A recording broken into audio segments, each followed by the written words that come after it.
Procrastination isn't laziness. It's self-protection dressed as later. Your brain doesn't fear work. It fears the contract. The moment a habit sounds like a workout or full study session, it hits eject. Not because you can't do it, but because failing would feel like proof. So you prepare instead. Research, plan, and call it progress. If it takes longer than 2 minutes, you won't do it. Until now. Here's what I discovered. The 2-minute rule inside monk mode makes starting a loophole your brain can't resist. Most people aren't lazy, they're overloaded. Notifications tug you, tabs stay open, and your inbox sits in the background. Clutter turns into open loops your brain keeps paying for. In that noise, a simple task feels like one more tax. Monk mode is a short, focused season where you remove noise so focus can breathe again. And the turning point today isn't motivation. It's a switch that removes commitment. Miss it, and the 2-minute rule stays a quote instead of a trigger. Discipline is what happens after you start. Rule 1. Shrink the start, not the goal. The 2-minute rule isn't meant to finish your habit. It's meant to lower the threat level so your brain stops bargaining. Working out becomes fill your bottle, shoes on, 10 push-ups. Studying becomes open the notes, highlight 1 paragraph, write 1 question. Cleaning becomes clear 1 counter, start the dishwasher. Wait, what? Your brain resists the promise of a session, not effort. 2 minutes works because it gives you permission to stop, which makes starting feel safe. Even if you quit at 2 minutes, you still trained the identity. I begin. You're proving action is safe, and momentum follows. And if 2 minutes feels too small, that's your old measuring system talking. You've been judging habits by outcomes instead of by starts. Next, we remove the question that quietly keeps you stuck. The goal isn't to finish. The goal is to begin on command. Rule 2. Pre-decide the first 2 minutes.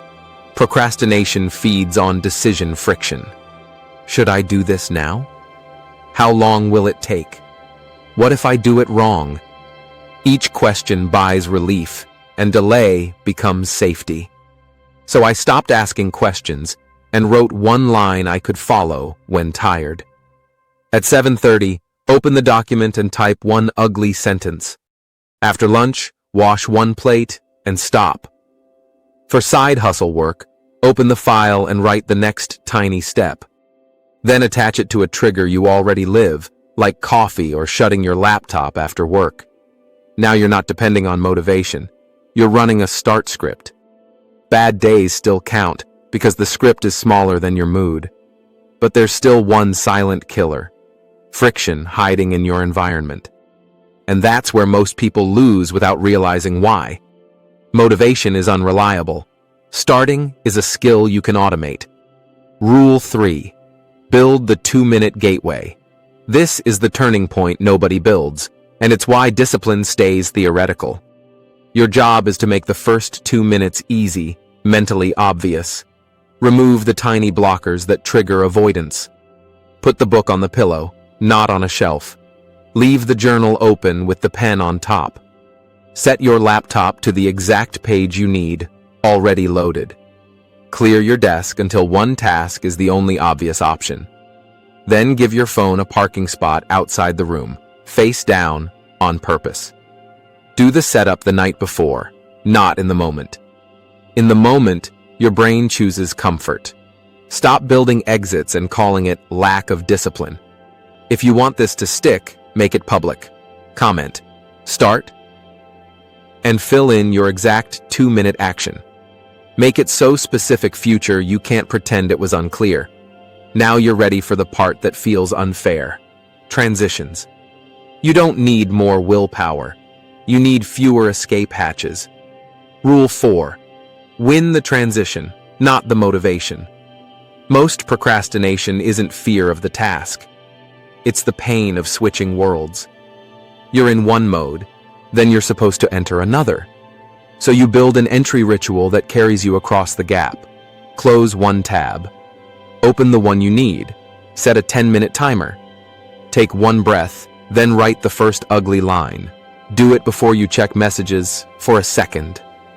That one check becomes 30 minutes. I watched a friend try to study after a late shift. He'd stumble in under kitchen light, backpack on, shoes laced. He'd whisper, "I'm cooked," then scroll until 1 a.m., eyes burning. Not relaxed, numb. He'd wake up heavy, behind again. We changed one thing.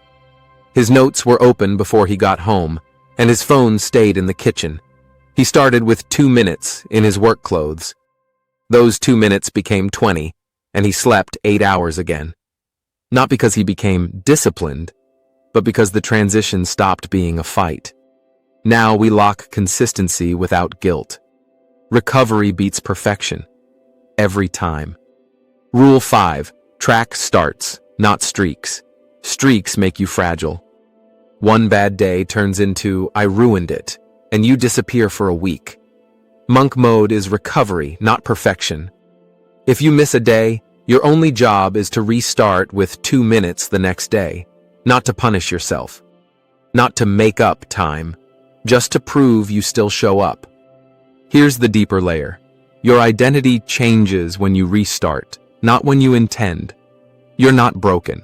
Your system is. A clean restart beats a perfect fantasy. And if you slip, keep the rule simple. Never let a miss become 2. On chaotic weeks, lower the habit. Do not abandon the habit. 2 minutes is the emergency lever when stress hits.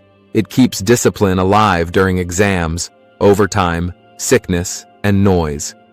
Once starting is stable, you earn the right to scale. Rule 6. Scale after you can start on command. The 2-minute rule is a doorway, not a destination.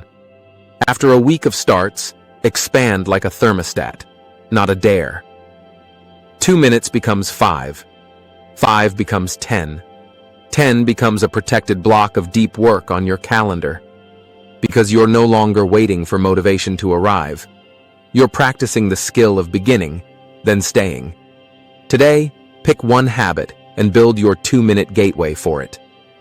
Choose the start. Remove the friction. Put it on a time you actually live, not a time you fantasize about. Then run it for 7 days, even if the session stays small. If you hit resistance, you don't quit. You shrink back to 2 minutes and recover fast. In week 2, add 5 minutes. In week 3, protect one real focus block. And keep one metric that never lies. Did you start today? If you started, you won. Everything after that is bonus time. That's how the 2-minute rule turns discipline into something you can trust. Discipline is a start you can repeat, not a mood you hope for. Tag one friend who keeps saying, "I'll start Monday." Tell them this is the week you both run monk mode.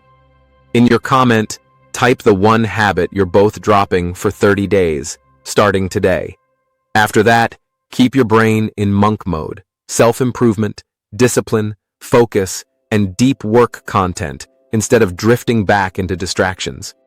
Commenting tells YouTube this is content that matters. Next episode, Stoicism, morning and night rituals that lock your day. So your day runs on rituals, not willpower. Train your mind, and your life will follow.